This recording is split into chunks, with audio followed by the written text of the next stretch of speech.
Welcome to the Fractured Families podcast. I'm Charity, your dedicated parental alienation coach, here to guide and support families as they navigate the challenges of high conflict divorces and custody battles. On this podcast, we'll share insights, practical strategies, and hope for those on the journey toward healing and justice. Whether you're personally experiencing these challenges or just want to learn more about the complexities of parental alienation and custody disputes, you're in the right place. You are not alone. This is the Fractured Families podcast, where every voice matters and every story is heard. And if you find my conversation helpful, don't forget to like, subscribe, and share. Your support helps us reach more families who need it. Hey, thanks for joining the Fractured Families podcast. This is Charity. I'm here today with an alienated father, Paul Hendricks. He has been separated from his children for over 7 years as a battle. The separation has been much longer. Paul's story is going to be a series, so make sure you stay tuned, listen to Paul's story. He is in Napa County, and we look forward to having Paul on the show and hearing about his battle with his ex-wife. Paul, thanks for joining. Thank you. Thank you for having me today. Yeah. Where would you like me to begin with this whole? Yeah. There's a lot, for sure, Paul. So why don't you talk to us a little bit about the beginning of the custody battle and what happened after your divorce in 2015? When we did the trial, she had a new lawyer for the trial. Her first lawyer fired her, and then she got a new lawyer. That lawyer, I already started off having issues with that lawyer in the beginning before the final decree and stuff. She was very put offish with me. She wouldn't talk to me. I had to order the judge to have her talk to me. There was a lot of stuff, and I wasn't really in tune with the court system at this time. Mm-hmm. So when I went to court, we were there with minors counsel because minors counsel was involved, and it had already been kind of contentious with the custody a little bit, but we were doing the final decree. So when we get into court, the trial lasted probably a good 8 hours because we had to go through a bunch of stuff. And they were trying to ask the judge to give my ex the house fully. And I was like, no, this is not correct. I'm the one that put all the money in the house. And the judge is like, well, I don't have any documentation for it. And I'm like, well, Your Honor, I can go get the documentation. I have it. How do you want me to present it? He's like, well, let's take a break, go get it, and I'll just bring in what you have and I'll look through it. So I brought in all the receipts and brought in everything and showed him where all the money came from because I had a list of everything. Mm-hmm. And then he's like, what do we do about custody? After he looked through all the documentation, and he goes, the minors counsel, what do you want to do? And he goes, well, we already have a late schedule, which was 3 days, full days with overnights, and then 1 half day. How old were the boys when you and your wife at the time filed for divorce? 5 and 7. And prior to that divorce, you had a great relationship with them. I had with my oldest son, I basically raised him for 2 years solid. My ex was on the road for 2 years, basically. She was a salesperson. So she had a region, and it was in the East Coast. So she was traveling around for a small winery out here, and she was the head salesperson. I was a stay-at-home dad, and that's how we entered into this relationship. I'd be a stay-at-home dad, and I would work part-time job, and she would carry the majority of what was going on because she wanted this career. And I said, that's fine. You have that career. I've also had a different style of career, which wasn't conducive to having children. So I left that career to find another career path. So when we had our first child, I was with him basically for 2 years straight, majority of the time. Like I would say out of 30-day cycle, I was with him fully 20 days out of the 30 days, day and night with him. So we were very, very close. The second child I became close with, but there was tension because I had started a company which wasn't going great. So I was always working. So I always had to be at the company. So our relationship was good, but it wasn't as tight as my first child. Him and I were very, very close. And there was a lot of, I would say, jealousy from my ex because of the fact that she was traveling all the time and I had this closeness. So when things started falling apart in the relationship, and I got to admit, I'm not the perfect partner. Nobody is. And Of I'm course. going to have to say that. But there was cracks already happening in this marriage that were, housing crash happened. We were working on building a house and trying to get a house remodeled and done. I was putting all the money in it. She was supporting us as far as the mortgage and some other things. So there was that. And I was running a business that wasn't going anywhere. And I kept on trying Right. to end it. And there was contentiousness with that because she wanted me to keep the business open. And I was like, I don't want to keep this business open.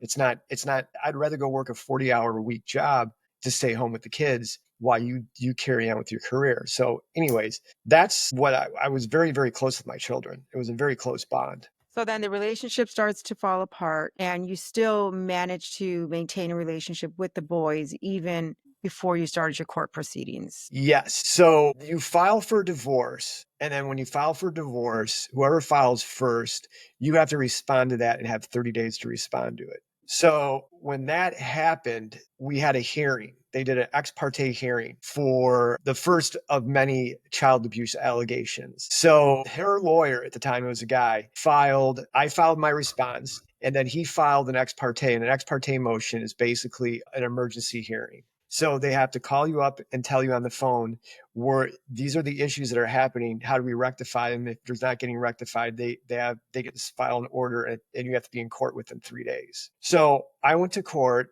The judge looked at the hearing brief and goes, "These are serious allegations." I didn't realize at that time about the silver bullet technique. And I catch on quickly on certain things. And I sort of was like, I read it and I'm like, yeah, but there's no evidence to back this. This is being said, but there's no evidence, and I basically stated that in court.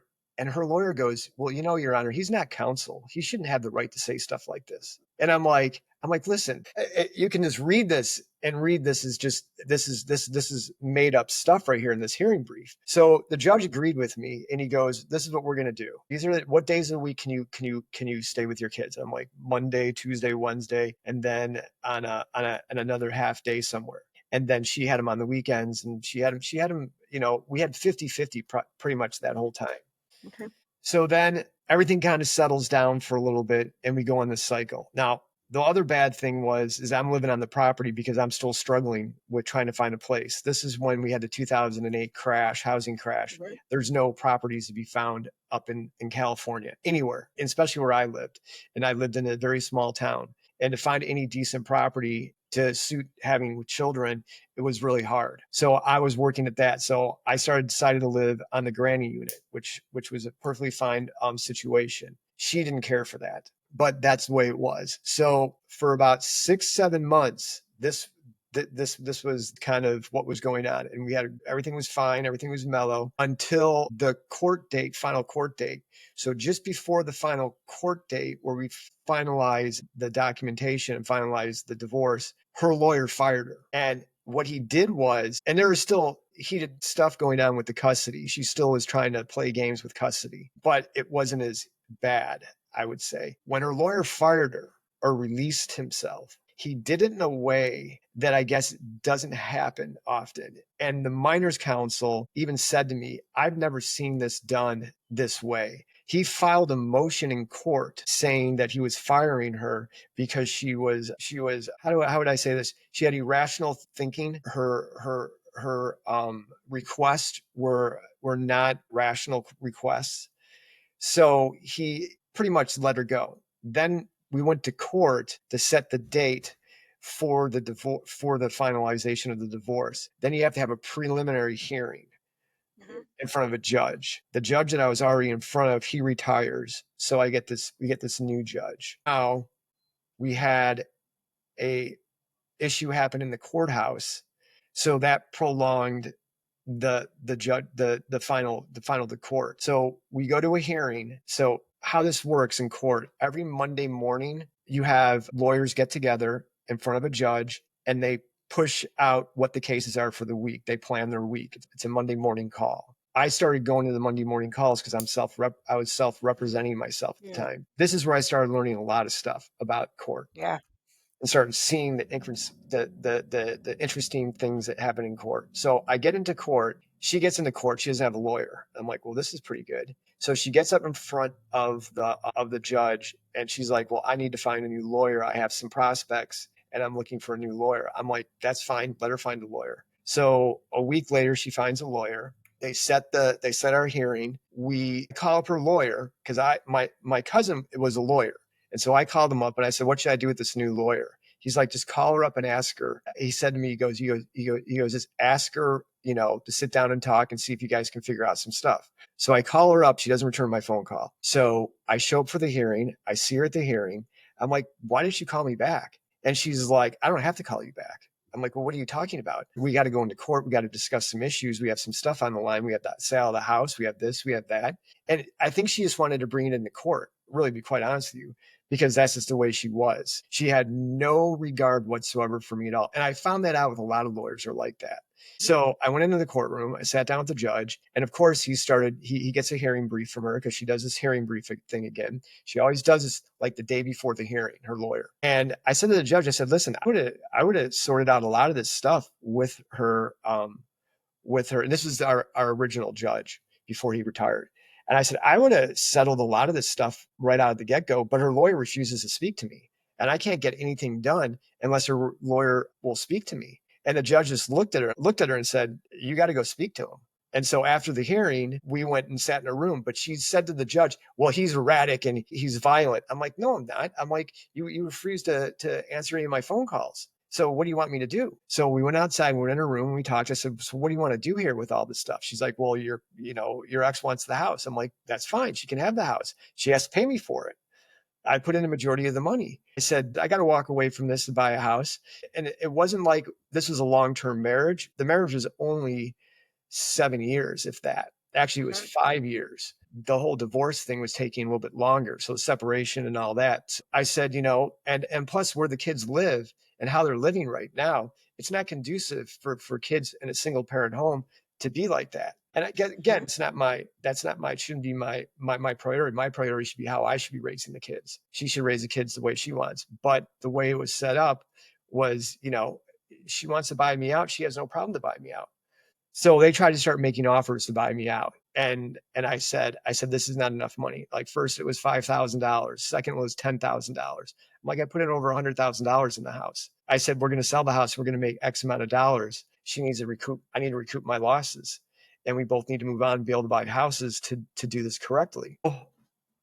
That led nowhere. So then the next step was the pre-hearing. So pre-hearing came and we were in front of a new judge. As soon as we get in there in the room, this is a female judge. I didn't know this judge at all, but come to find out she's notorious, does not like white guys. Hispanic judge does not like white guys. Notorious. Matter of fact, I don't think she's allowed at all to be in the family court system. There were so many complaints against her. So we go in her chambers because the courthouse is something's going on at the courthouse.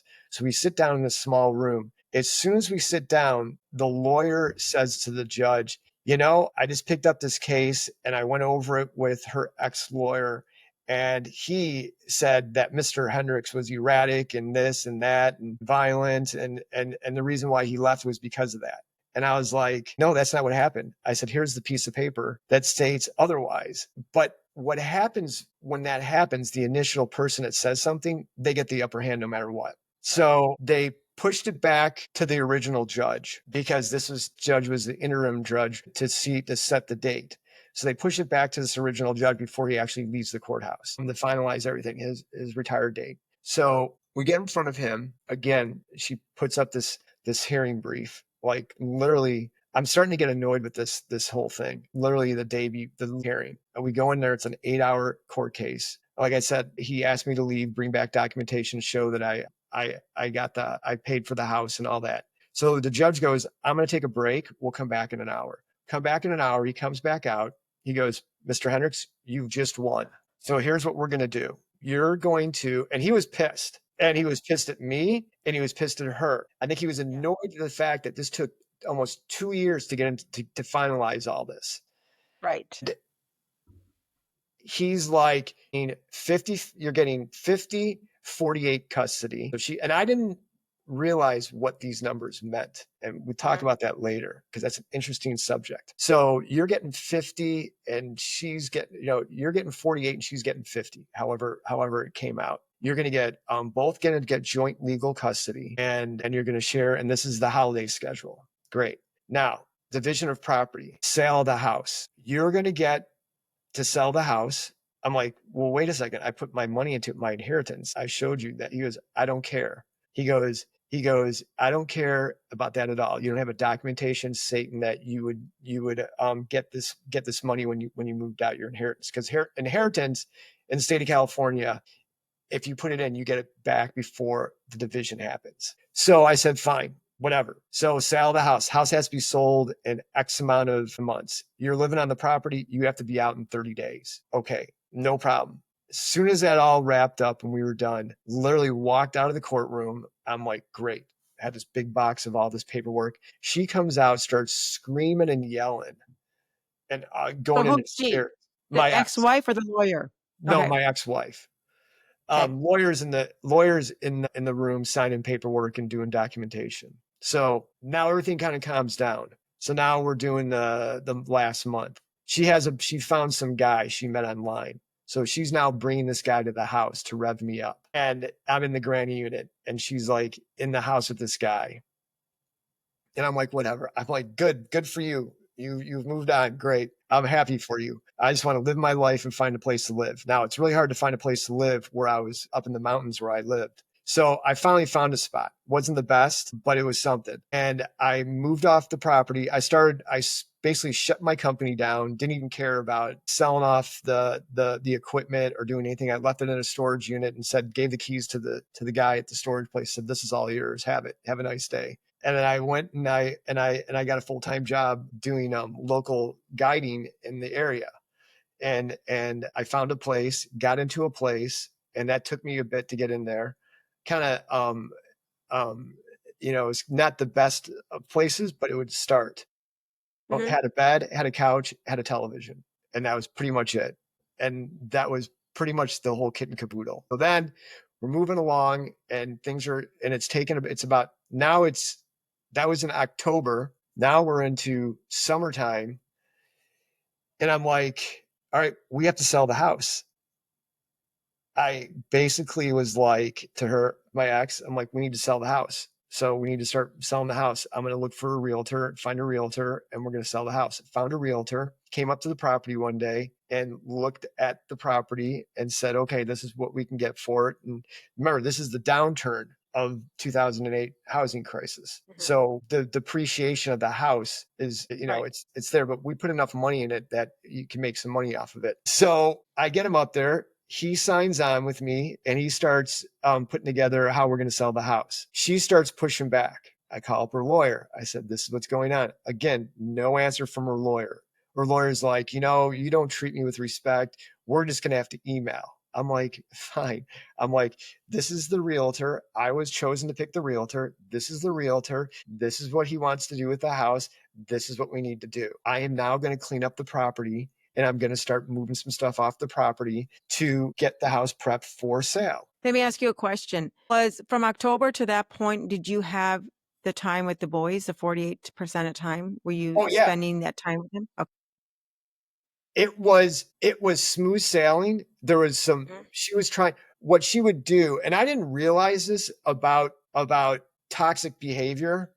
And I didn't realize about targeted behavior. I didn't realize about narcissism and what it really meant. And I didn't realize what vindictive toxic behavior really was. There were times that I could see that I was revving her up, but I didn't realize it because I was already raw enough with my emotions of how I was dealing with the situation. I got these two kids. I'm living in the middle of nowhere, like literally in this small town of 3,000 people. She's living on the valley floor. I mean, where I live is, it's the wine country. So, and I'm living up at this community, and it's a pretty charming community, very kid-friendly community too. So it only started really getting bad when we started pushing to sell the house. That's when it started really, really revving up. Now, in hindsight, and I said this before to you, I could have just given her the house and walked away and said, you know what, here, take the house. It's all yours. Take take whatever possessions you want on the property. It's all yours. And just would have walked away, I'd still be here on the podcast with you today. That's a given. Right. So you're convinced that the sale of the house is what, or you're convinced that that's what triggered what you believe is narcissism in her, and that's what completely made her go do everything she did. Yes, that was a key trigger. And the other key trigger is my two sons and their boys. I'm a dad, and my oldest son, very, very, very close with me. Like, we would go places and people were like, this kid is so attached to you. That was another key moment. The other issue was when it was birthdays. My kid had his birthday in January of that year, and I wanted to take him out and celebrate it with him. And she refused to let me have him. And I'm like, How old was he turning? he was turning from 6 to 7. Okay. And then there was that. So it was, and I was awarded to have the first Christmas with them, which did not sit very well with her. So there's a possession element of it for her, possessiveness. She has to possess and hold everything. And something that, one of the main things that destroyed our relationship was A, her alcoholism, and B, her anger management issues.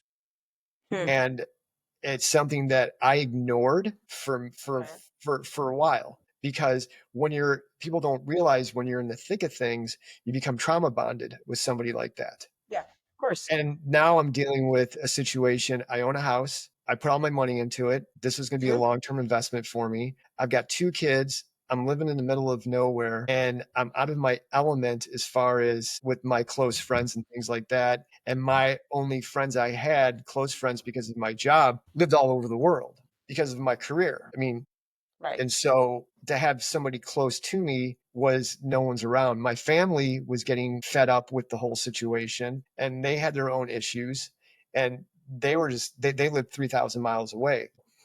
I was kind of by myself, doing this all by myself. So push the sale of the house, do the sale of the house. I finally get this money that she was supposed to pay me awarded to me, and I have some breathing room. So I hire a lawyer, and I shouldn't have hired this lawyer because, again, family-based lawyers, a lot of them do not have the best interest for you. They have the best agenda for themselves, and I found that out. And the relationship with a lawyer and a client is supposed to be a certain way where they're supposed to back you in a lot of ways. And what I found is that a lot of these lawyers don't do that. So anyways, come summertime, I'm like, we got to sell the house. So I start trying to move stuff off the property and clean the house. And this shows you where her anger went. One of the days I got a guy up there to take a bunch of boulders and junk off the property. And she comes outside and starts ripping into me and my 2 guys that I was having to help get this stuff off. And she did it in a way that one of the guys turned to me and says, she doesn't own a gun, does she? And I'm like, no. And he goes, that's really good. I don't want to be around this woman right now. And so he leaves. So that ended that whole situation. So there was no at this point, because she now realizes the house is being sold, that this is now the ramping up of the children and the game playing and the devaluing of me starts happening, and the kids start not, they want to be around me, but they know they want to be around me, and that's frustrating to her because they see in her this bad mom unit, and they see something. I'm not the one to file papers like I should have in hindsight, but I'm trying to let's calm this down and let's just move forward and get this done. So we get to a hearing coming up, and the hearing is to see how far we are with the sale of the house, because the court wants to know where we're at with the sale of the house. So I'm like, I get in the courtroom and I'm like, I have my lawyer, and I'm like, we haven't sold the house yet. And the lawyer's like, well, what do you mean you haven't sold the house? Like, we haven't sold the house yet because I'm not allowed on the property. So that hearing, just before that hearing, her lawyer was trying to put up a thing saying that she wanted the house. Like, let's just give my ex the house. He's going to file for bankruptcy. He doesn't have any money. And she came up with all these excuses. And I'm like, no, that's not happening. We're selling the house. She literally put up a court order, and I showed it to the minors counsel because him and I started becoming friends, but he had his fine line. And he said to me, he goes, she can't do that. What is she thinking? And I'm like, I know she can't do that, but she's gotten away with a bunch of other stuff. So this hearing was to see where we're at. So the hearing brief, again, she put in there that she wanted to have the court give my ex the house outright. And these are all the reasons. She didn't know I hired a lawyer at the time. And I said to the lawyer, why don't you just come with me, sit down next to me, or don't sit next to me, sit across the way from me and watch how she acts with me. And he goes, I won't say a word. I'll just walk up to her when I see her in court and introduce myself. And so as soon as she came into the courtroom for the hearing, he walked up behind her and said, hey, how you doing? I'm so-and-so. I'm representing Paul now. She immediately took the hearing brief from her hand or from the wall. It's on a docket on the wall, and pulled it down so the judge wouldn't see it. So she was doing that only because you were self-representing. Yes. This was one of her games. And this is the stuff that she would do with other self-representation. You got to, matter of fact, understand, I spent 10 years in that court. And for 7 years, I was in that court twice a month. And I would watch her and watch some of the stuff that would go on with her. When we got in front of the judge, my lawyer at the time said, listen, here's what we want to do. We want to appoint a realtor. And this judge hated me. And so which judge number is this now? How many judges are you at this point? This is judge number 2. Okay. This judge really did not like me. So we get this judge to say, fine, go find a lawyer, go find a realtor type of thing. And then when you find a competent realtor, bring him back, because the last realtor basically quit. So we're like, okay, leave, come back. Well, before that, I found a realtor and I told my ex, this is the realtor. We're going to use this realtor. We're going to start working with this realtor and we want to start showing the house. So she does her little okay, and she kind of complies to what's going on. Then she starts realizing that the sale of this house is going to be a real thing, and this is not going to be a good thing for her. So she starts ramping up me, and I start sending nasty texts to her. She starts not replying. She starts doing stuff to the kids. Like, she would send the kids to me inappropriately dressed for exchanges. And she would send the kids to me, she wouldn't give me back the kids on certain times. And she just was doing stuff that was revving me up, and she knew how to push my buttons. And when you're with a person like that, they know how to push your buttons. So before we got really down and dirty with the realtor, the lawyer calls her lawyer up and says, we need to stop this. We need to get this house sold. We've got this realtor. We got to move forward. And so he kind of started pushing this to get this house sold. Lo and behold, within literally, what happened is that I was with the kids, and I don't know how this went down, but I was with the kids at the laundromat in the town that I lived in. The town has 3,000 people in it. It's a secular town, so it's the home to an Adventist community. It's basically all the Adventists living in the community. There's like maybe 500 people that aren't Adventists that live there. The town is shut on Friday, reopens again on Sunday. I'm washing my clothes on Sunday morning. Church is letting out. She's supposed to drop the kids off to me at a certain time so I can have the kids. She drops them off. The kids are now running around outside playing and doing all this stuff while I'm inside washing my clothes and turning in and changing the clothes from a dryer to a washer, whatever. Somehow somebody there saw the kids running around outside in front of this, like literally this supermarket and laundromat in this small little community of 3,000 people on a Sunday morning when people are going to church and churchgoers are coming through the parking lot. And somebody saw and told my ex-wife. My ex-wife put up an ex parte to rip away all my custody. Why? They said that the kids were alone or something? Yeah, the kids were alone and I was endangering the kids. Oh, yeah. So I went to court and I said, I told the judge, and she already hated me, this judge. She's like, what I read in this hearing brief is abusive. I'm like, okay. I said, yeah. I said, that's about me getting at another parent. It has nothing to do with parenting. And I'm being very like, I'm all revved up and I'm all worked up, and so I'm trying to, still in the midst of being trauma bonded. And this is, I had all my buttons pushed. And she goes, her lawyer gets up kind of like out of a Perry Mason TV show and does this walking around the court. And he did this and he did that.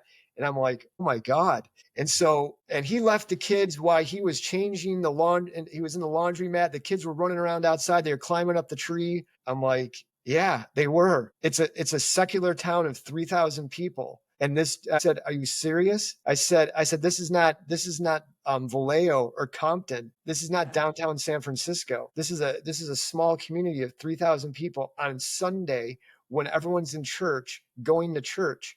I said, are you kidding me?